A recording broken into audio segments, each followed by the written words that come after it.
The moon was quiet. Too quiet. Daniel Carter stepped out of the cracked metal door of his shuttle, boots crunching over silver dust. Above him, the sky was dark but filled with strange lights, slow-moving orbs like frozen stars hovering in place. His ship had crash-landed only hours ago, and he was still dizzy from the impact. He pulled his jacket tighter. The air was breathable, but it had a thin metallic taste, like old coins.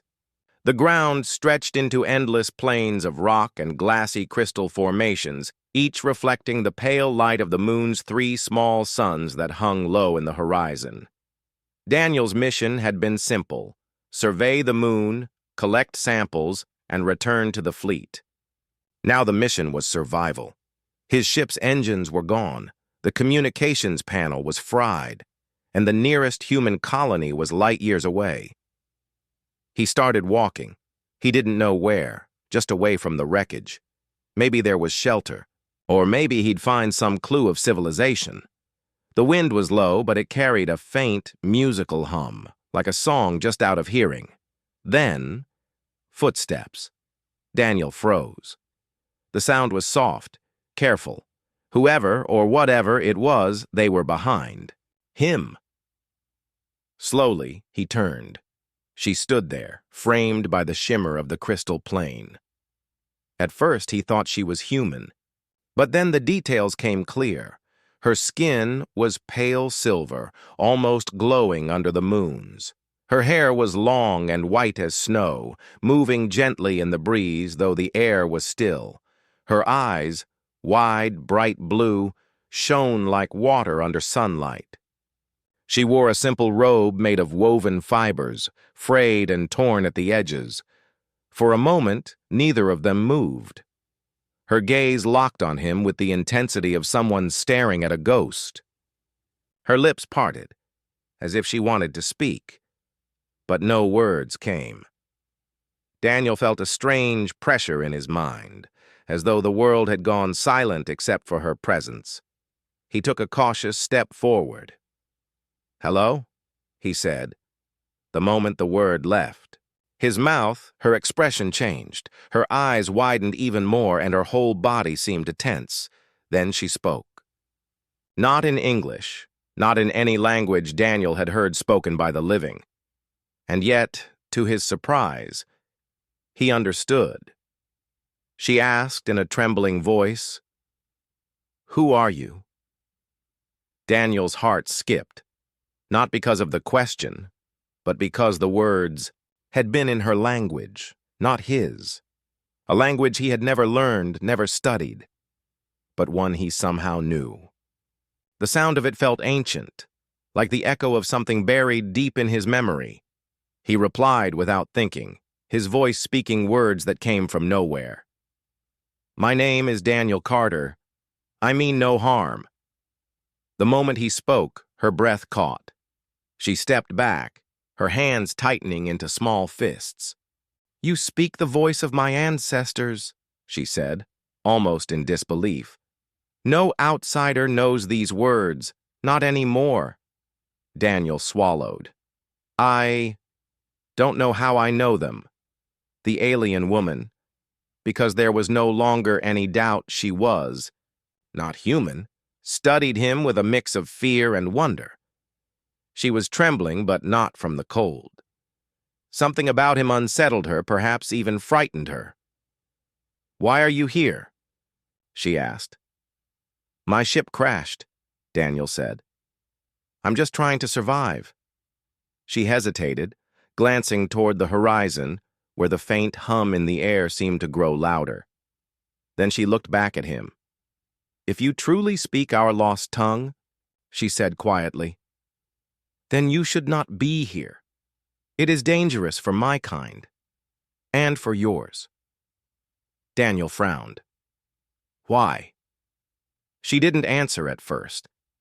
Her eyes moved to the sky, where a cluster of dark shapes hovered in the distance, just below the strange floating orbs. Daniel didn't notice them at first, but now he saw they were moving toward the plane. Their outlines were sharp and unnatural, ships, but not human ones. "They will come for me," she whispered. "If they find you with me, they will take you too." "Who will?" Daniel asked. She turned back to him, her blue eyes locking onto his. For the first time, her voice grew stronger, though it still carried fear. "The hunters. Servants of the Empire. I escaped them, but they never stopped searching." Daniel glanced at the shapes in the sky again. They were closer now, too close. "Then we should move," he said. The woman hesitated. She clearly didn't trust him. But there was something in her gaze that suggested she also couldn't turn away. After a long pause, she nodded once and gestured for him to follow. They moved quickly across the plain, weaving between jagged crystal spires that glittered in the moonlight. The hum in the air deepened, and Daniel could hear the faint thrum of engines from the approaching ships. As they walked, Daniel tried to understand what was happening. He didn't know this world. He didn't know her people. And yet, somehow, he spoke their words. It didn't make sense. Finally, he asked, "What's your name?" She glanced at him, her silver hair catching the light. "Elira," she said. "Elira." Daniel repeated, testing the name on his tongue. It felt right. Her pace slowed for a moment. "You say it as my people once did, not like the Empire says it now." Daniel didn't know what to say to that. They reached a cluster of tall, twisting stones that formed a kind of natural wall. Elira led him through a narrow gap, and the wind shifted, carrying a different scent, something earthy, almost like rain. She stopped and turned to face him. "I do not know how you came to speak our tongue," she said, her voice quieter now. "But if you stay near me, you will be hunted too. You must choose.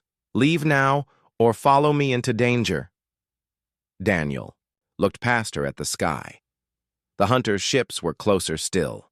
Leaving meant wandering into the wilderness alone, with no supplies and no direction. Staying meant facing whatever threat chased Elira. It wasn't a hard choice. "I'll follow you," he said. Her expression softened, just slightly. She turned and began moving again, her steps quick and light over the silver ground. Daniel followed without looking back. In the distance, the hum of the hunter ships grew louder.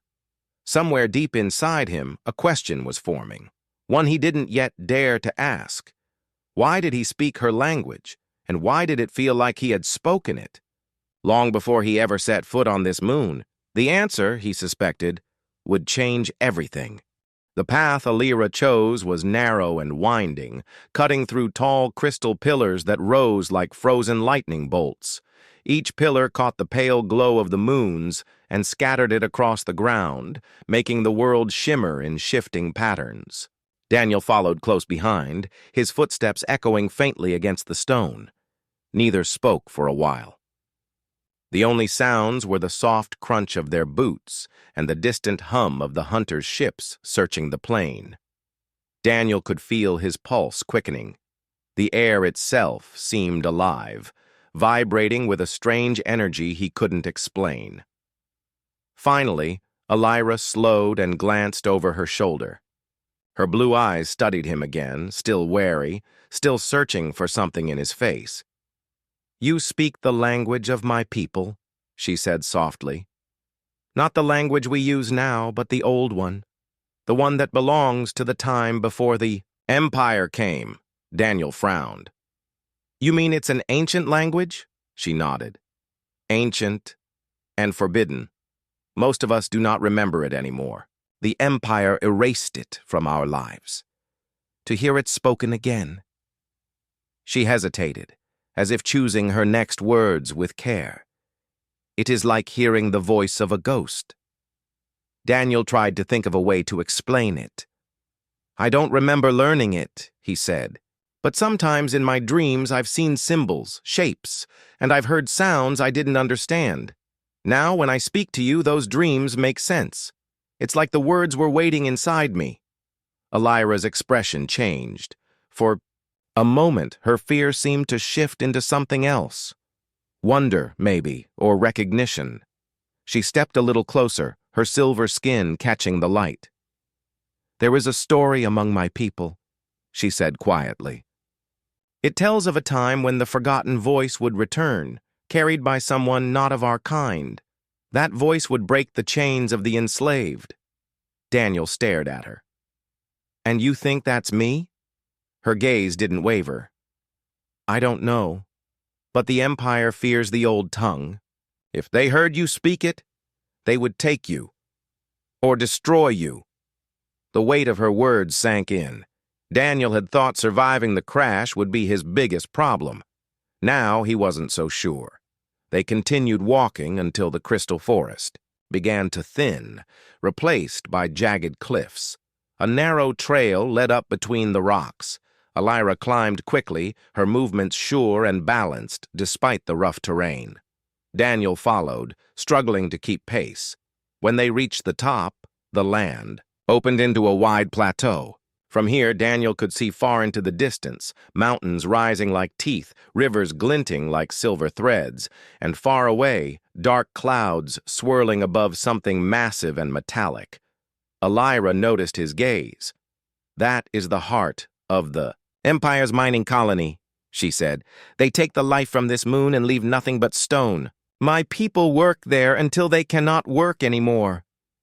Daniel looked at her, his stomach tightening. "You escaped from there?" She nodded once. "2 nights ago.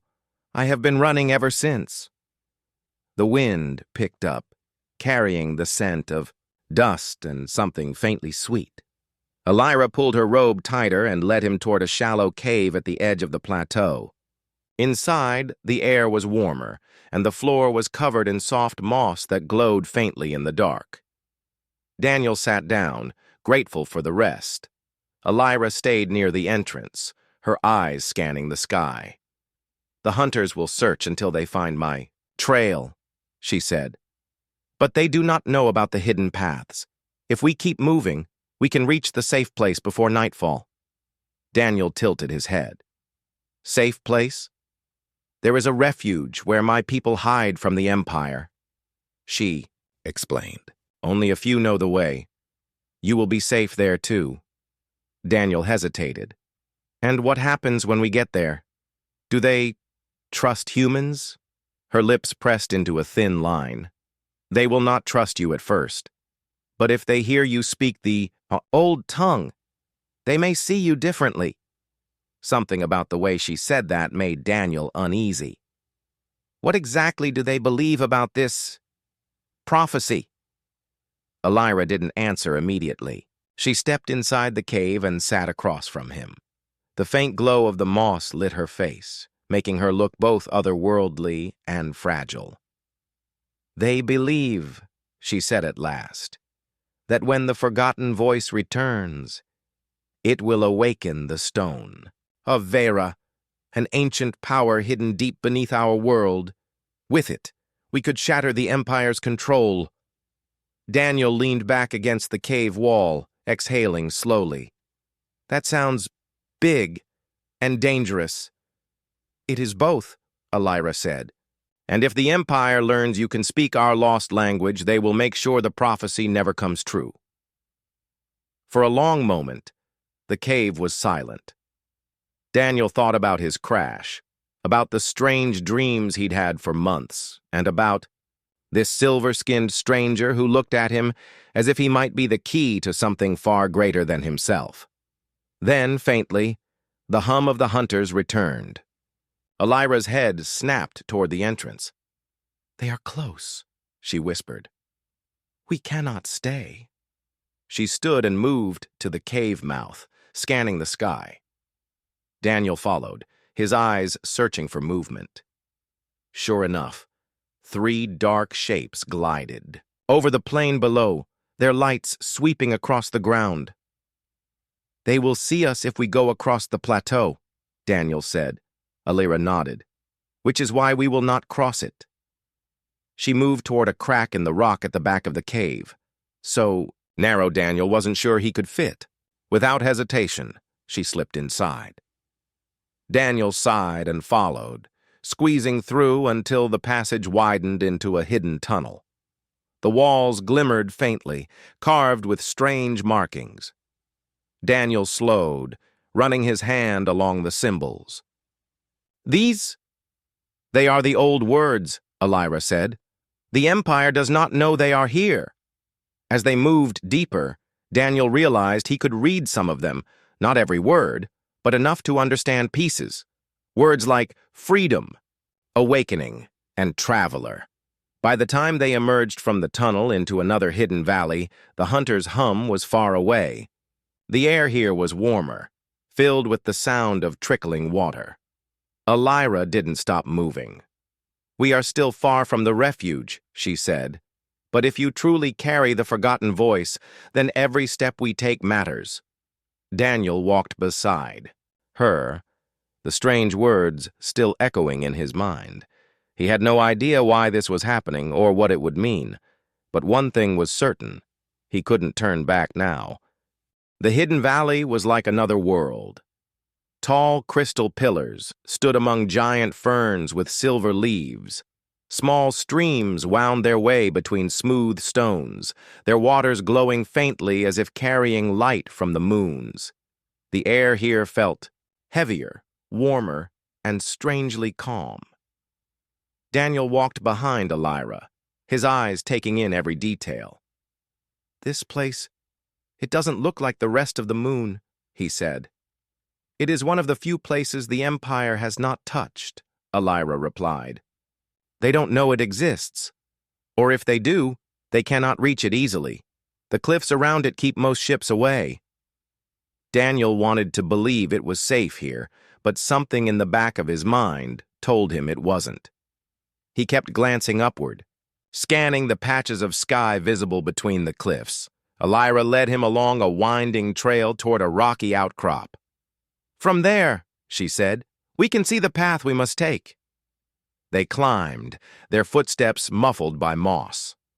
When they reached the top, Daniel's eyes went to the horizon, and his chest tightened. Dark shapes were gliding above the crystal plains beyond the cliffs. At first they looked small, but as they drew closer, their size became clear. Each ship was sleek and shaped like an arrowhead, with long wings that ended in glowing tips. They moved with slow, deliberate grace, scanning the land below with beams of pale light. "Those are the hunters?" Daniel asked quietly. Elira's voice was tense. "Yes, they search in wide circles. Once they lock onto a trail, they do not stop." As if to prove her point, one of the ships turned sharply and began moving in their direction. Daniel's first instinct was to run, but Elira caught his arm. "They have sensors," she said. "If we move too quickly in open space, they will see us. We need to stay under cover." She led him down from the outcrop into a dense section of the valley, where the tall ferns grew close together. The glowing streams here were narrower, and the air was thick with the scent of wet stone. Daniel's mind was racing. "Why are they after you?" he asked. "Just because you escaped?" Elira glanced at him, her eyes shadowed. "The Empire does not forgive escape, but it is more than that. They believe I know something I should not." "And do you?" Her gaze flickered away. "Perhaps. But now you know something too. The language. That is enough for them to see you as a threat." The thought made Daniel uneasy. He had never asked to be part of any prophecy, never wanted to carry any secret power. But the look in Elira's eyes told him there was no choice anymore. A deep, vibrating hum filled the air. Daniel looked up through the canopy of ferns. One of the hunters was passing directly overhead. Its underside was covered in shifting panels of metal, with lights moving in strange patterns. A low, mechanical sound pulsed from it, like a heartbeat made of steel. They crouched low until it passed. Elira motioned for him to follow again. She led him toward the base of the cliffs, where jagged rocks formed natural shadows. "From here," she whispered, "we can reach the old tunnels. They lead toward the refuge." Daniel nodded, but before they could move, Another sound joined the hum of the hunters, something sharper, like a mechanical cry. Elira froze, her expression tightening. "They've released the Seekers," she said. "What are Seekers?" Daniel asked. "They are machines. Small, fast, and made for one purpose, to find what the hunters search for." Daniel's stomach sank. "And if they find us?" "They will not attack. They will mark us with light, and then the hunters will come. That will be the end." The sound grew louder, and through the trees Daniel caught sight of something darting between the ferns. It was no bigger than a hawk, made of smooth silver metal with a single glowing eye at its center. It moved with quick, sharp motions, scanning everything in its path. Elira motioned for silence and led Daniel into a narrow crack between two huge stones. The space was barely wide enough for them to fit, but the shadows were deep here. The Seeker passed by without slowing, its glowing eye sweeping over the nearby ferns before it vanished into the distance. They waited several minutes before Elira dared to move again. "We must go now," she said. "The Seekers are fast, but they cannot search everywhere at once." They moved quickly along the cliff wall until they reached an opening that looked like nothing more than a shadow. Elira slipped inside first, then Daniel followed. The tunnel inside was cool and damp, with walls covered in the same ancient markings Daniel had seen before. His fingers brushed over them as they walked, and the strange, familiar feeling returned. The symbols seemed alive, whispering meaning into his mind. He could make out fragments. Path, safe, traveler. "This writing," Daniel said quietly, "it's everywhere in these tunnels." Elira nodded. "They were carved by our ancestors when they fled from the First War. The Empire has tried to destroy them, but some places remain untouched. The deeper they went, the less the outside noise could be heard. Still," Daniel's mind kept returning to the hunters above, gliding through the sky like patient predators. After nearly an hour of walking, the tunnel opened into a large cavern. In the center was a pool of still water, glowing faintly from beneath. "We rest here," Elira said. "The refuge is still a long journey." Daniel knelt by the pool and cupped his hands to drink. The water was cool and tasted faintly sweet. He sat back, watching the ripples fade. "You've been running for 2 days," he said. "Why not stay in one place and hide?" Elira shook her head. "Hiding is not enough. The Empire's reach is long. To be safe, you must be among those who will fight to protect you. And that's the people in the refuge." "Yes," she said. "They are all that remains of the free." Daniel studied her for a moment. There was a quiet strength in her, even beneath the fear. She had risked her life to get here, and now she was risking more to bring him along. He didn't know what fate awaited them at this refuge, or if the prophecy she spoke of was real. But one thing was clear: the hunters would not stop. And if he wanted to survive, he would have to keep moving. Far above, beyond the stone ceiling, the dark shapes of the hunters drifted over the land, their shadows like silent warnings against the moon's pale light. Daniel opened his eyes to the dim light of the cavern. Elira was already awake, kneeling by the glowing pool and filling a small pouch with water. She moved quietly, her silver hair falling over her shoulder like a stream of light. "Time to go?" Daniel asked, his voice low. "Yes," she replied. "The sooner we reach the refuge, the better." They left the cavern through another narrow tunnel that sloped downward. The air grew warmer, carrying faint hints of smoke and something metallic. The ancient markings continued along the walls, but here they were joined by small carvings of figures, tall, robed shapes standing beside stars and strange machines. Daniel slowed as he passed them, his fingers brushing the stone. "These look like history," he said. "They are," Elira replied, without stopping. "Stories of the old days, when we built cities in the sky and ships that could cross the stars without machines."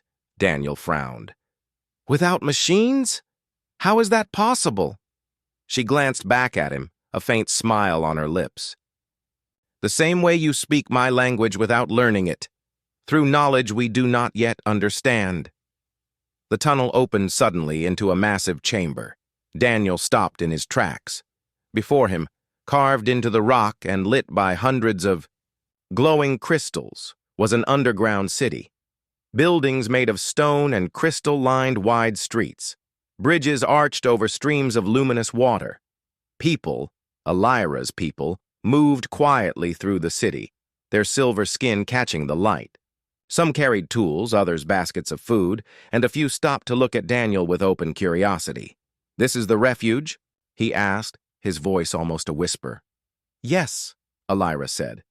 "We call it Calith. It is one of the last free cities."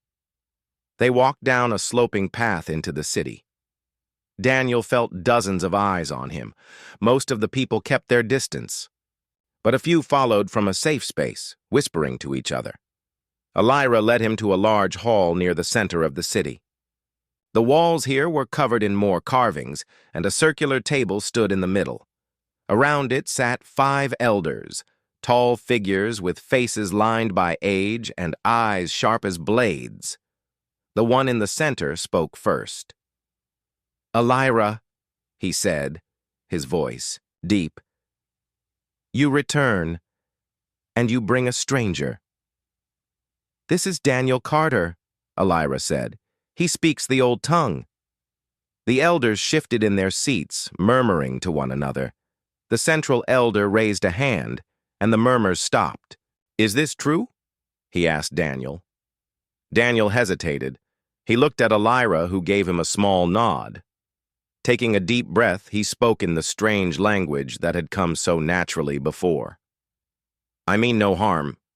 I seek only to survive." The words filled the hall like a quiet storm. The elders' eyes widened. One of them leaned forward, his voice trembling. "It has been centuries since we heard that voice." Another elder, a woman with hair braided in silver rings, spoke with urgency. "If he truly speaks the tongue, he may be the traveler of 2 worlds." Daniel frowned. "You mean the prophecy?"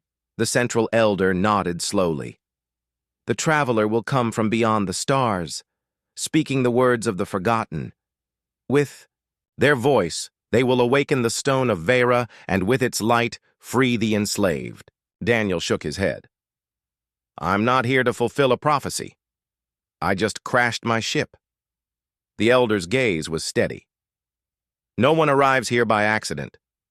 Before Daniel could respond, a sudden alarm echoed through the city, a deep, resonating tone that made the crystals in the walls shiver. Elira turned sharply toward the sound. "What is it?" Daniel asked. "Scouts," one of the elders said grimly. "The hunters have found a way into the lower tunnels." Daniel's heart sank. "Then we have to get out of here." The elders stood, their robes flowing as they moved.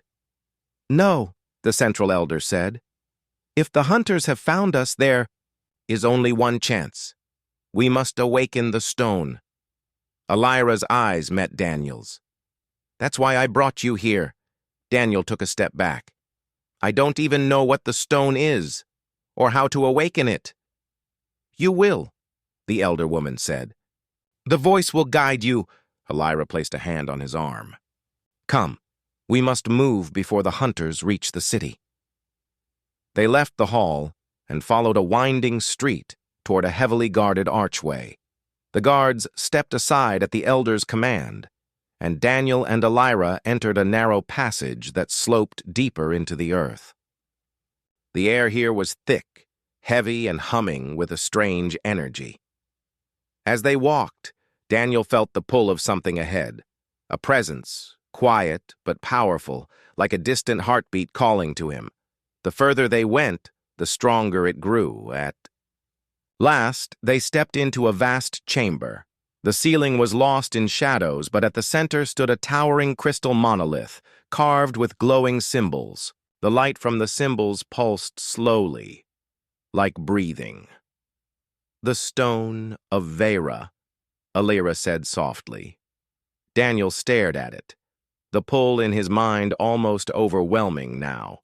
His eyes moved over the carvings, and he realized he could read them. Voice of the Traveler. Key of the Awakening. Before he could step closer, a loud crash echoed from the tunnel behind them. Shouts rang out, followed by the sound of metal striking stone. The hunters were here. Alira drew a small, curved blade from her robe. "Daniel," she said urgently, "you must speak to the stone now, before they reach us." Daniel's mouth went dry. "And if I can't?" Her eyes locked on his. "Then we will not live to find out."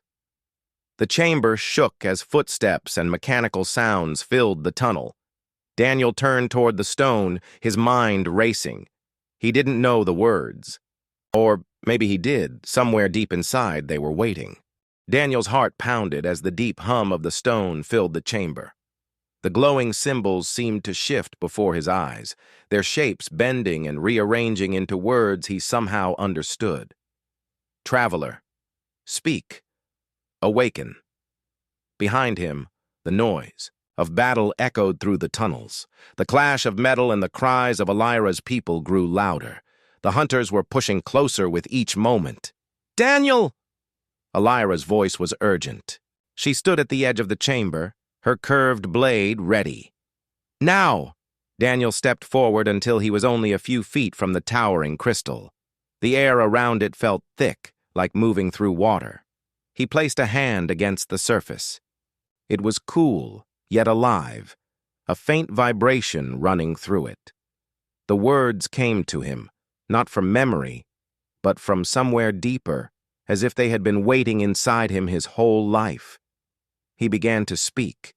The moment the first syllable left his mouth, the stone responded. Its light brightened, and the low hum became a deep, resonating tone that filled the cavern.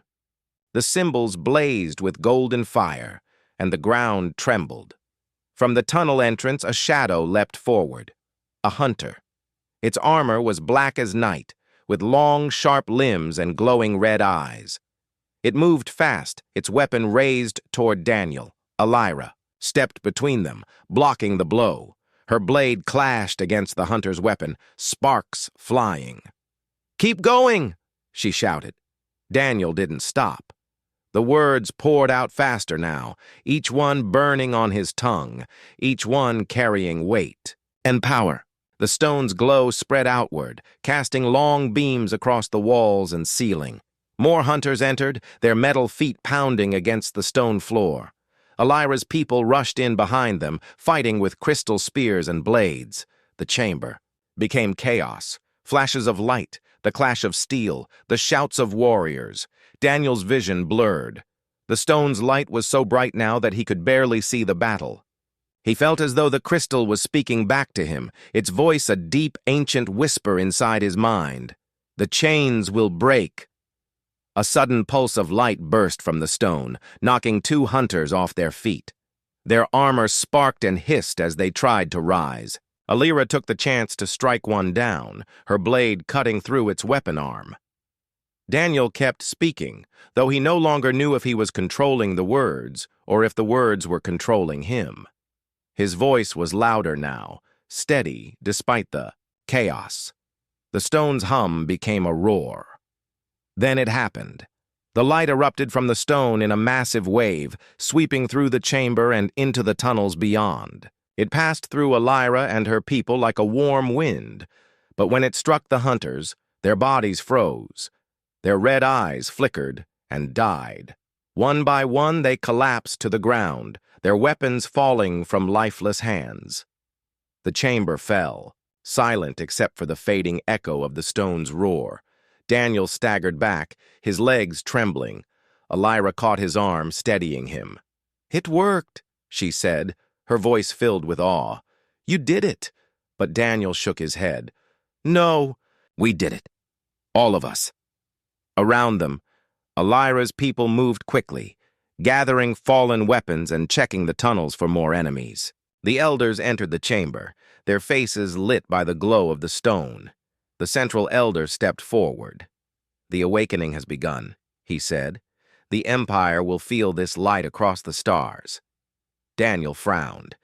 Won't that just make them send more? Yes, the elder replied, but now we have hope, and a reason for others to rise against them. Alira looked at Daniel, her expression serious. The prophecy says the traveler does not come to save only one city. You must help us carry this fight to the rest of the worlds under the Empire's rule. Daniel hesitated. The weight of her. Words pressed down on him. He was just a survey pilot who had crashed in the wrong, or maybe the right place. But deep inside, he knew this wasn't chance. The dreams, the language, the stone. It was all connected. Before he could answer, a young scout ran into the chamber. The hunters' ships are pulling back, the scout reported. The wave from the stone has disabled their seekers and blinded their scanners. The elder woman nodded. Good. That gives us time to prepare. She looked at Daniel. But the Empire will come again. And when they do, you must be ready. Daniel turned back to the stone. Its glow had faded to a steady pulse like a sleeping heart. He reached out and touched it again. This time he felt no fear, only resolve. I'm ready, he said quietly. Whatever this is, whatever I've been brought here to do, I'll see it through. Alira's eyes softened. Then we begin tomorrow. The awakening was only the first step. They left the chamber together, walking through the tunnels back toward the heart of the hidden city. The people they passed looked at Daniel differently now, not as a stranger, but as someone who carried something important, something that belonged to them as much as to him. That night, Daniel stood on a balcony carved into the side of the cavern. The air was cool, carrying the distant sound of flowing water. Above, crystals glimmered like stars trapped in stone. Alira joined him, her gaze fixed on the far tunnels. You've changed things, she said softly, even if you don't see it yet. Daniel looked out over the city. Maybe. But I have a feeling the hardest part hasn't even started. Alira gave a faint smile. You're right. Far away, beyond the walls of Calith, the Empire's ships regrouped in the dark sky. The wave from the stone had struck them hard, but they were not defeated. Not yet. And somewhere in the vastness of space, news of the awakening was already spreading. Allies would hear it, enemies would hear it, and the long, dangerous road ahead had only just begun. Daniel woke to the sound of footsteps and low voices echoing through the stone halls. Alira's people were preparing, sharpening weapons, packing supplies, and mapping routes beyond the city. The awakening of the stone had lit a spark in them. For the first time in years, they were not just hiding. They were planning to fight back. Daniel stepped into the main street of the underground city. The soft light from the crystal ceiling bathed everything in a gentle glow. Children ran between the houses, laughing, while older warriors checked the edges of their spears. He noticed the way people looked at him now, no longer with suspicion, but with quiet respect.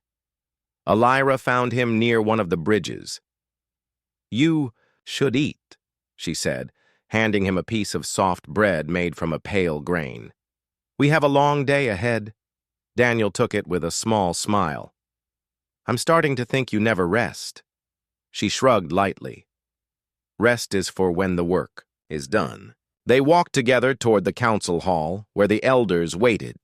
The central elder rose when Daniel entered. The wave from the stone reached far, he began. We have received word through our hidden channels. 2 other free cities felt it. They know the prophecy is alive. Daniel raised an eyebrow. You have hidden channels? A faint smile touched the elder's lips. The Empire believes they control all communication. They are wrong. Alira stepped forward. We must use this moment. The Empire will recover quickly. Before they do, we need to reach the other cities and unite them. The elder woman nodded. And Daniel will go with you. Daniel hesitated. I want to help, but I'm just one person. I don't know your worlds like you do. The elder's gaze was steady. You carry the voice. That alone will make others listen. And if the stone's awakening was only the beginning, then the rest of the path will need you even more. Daniel felt the weight of those words, but he also felt something else, a growing sense of belonging. He had landed on this moon as an outsider. Now, he was part of something much bigger than himself. By midday, they were ready to leave. A small group would travel with them. 2 scouts, a healer, and a young messenger who knew the secret routes between safe places. The hunters had withdrawn for now, but everyone knew they would return with more. As they made their way through the tunnels, leading out of Calith, Daniel glanced back. The city glowed quietly in the distance, hidden deep in the earth like a treasure. It felt wrong to leave it, but he understood why they had to. Freedom could not be won from one hidden place. It had to spread. They emerged from the tunnels into the open air. The sky was a pale silver blue, the moons low on the horizon. The crystal plains stretched before them, glittering under the light. For a while, the journey was quiet. The scouts moved ahead, checking for any signs of Empire patrols. Elira walked beside Daniel, her eyes scanning the sky. We must be careful, she said. The hunters will not give up so easily. Daniel nodded. I know, but after what happened in the chamber, I think we might have a chance. She glanced at him. You believe in the prophecy now? He thought for a moment. I believe that something led me here, and I believe your people deserve their freedom. That's enough. For me. They crossed a ridge and began descending into a wide canyon. Strange plants grew here, tall, spindly stalks with glowing blue flowers that swayed without wind. The air smelled faintly sweet, and the ground was soft underfoot. As night approached, they made camp near a shallow stream. The healer lit a small fire, its light dancing across the canyon walls. Daniel sat with Elira a short distance from the others. Back on my ship, he said quietly. I thought my life was simple. Do the job. Follow orders. Go home. Now, everything feels different. Elira's gaze was steady on the fire. Once you see the truth, you can't go back to not seeing it. They slept in shifts, the scouts keeping watch. The night passed, without trouble, but in the early light of morning, one of the scouts returned with urgent news. Empire patrol ahead, he whispered.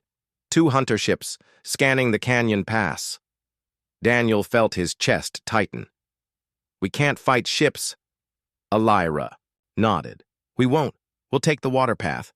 She led them to a narrow opening in the canyon wall where the stream disappeared underground. The tunnel was just wide enough to pass through single file, the sound of running water echoing off the walls. After nearly an hour, they emerged into another valley, far beyond the patrol's reach. By midday, they reached a high ridge. Below, in the distance, Daniel saw movement, tall towers of stone with lights burning in their windows. Elira's eyes softened. That is Thriven, she said. Another free city. If they join us, the Empire will have more to fear. As they began their descent, Daniel looked out at the horizon. Somewhere beyond it, the Empire was regrouping, planning its response. But here, now, he felt the first real hope since his ship had crashed. They reached the edge of Thriven by sunset. Its gates were carved from dark crystal, guarded by warriors with silver and blue markings across their skin. The leader stepped forward, his voice firm. Who comes to Thriven? Elira raised her chin. A friend from Calith, and the one who speaks the old tongue. Murmurs rippled through the guards. The leader studied Daniel for a long moment, then stepped aside. Enter. The council will want to hear your voice. As they walked into the city, Daniel realized this was only the start. The prophecy wasn't about one battle or one awakening. It was about uniting worlds, breaking chains that had been in place for generations. That night, as the people of Thriven gathered to hear the story, Daniel stood beside Elira. The air was filled with quiet anticipation. She looked at him and whispered, "When they hear you, they will believe." Daniel took a deep breath. The old words came to him once more, and when he spoke, the crowd fell silent, listening as if they were hearing the echo of their own forgotten past. In that moment, he understood. This wasn't just their fight anymore. It was his, too. And somewhere, deep in his heart, Daniel knew. The beginning of freedom had already started.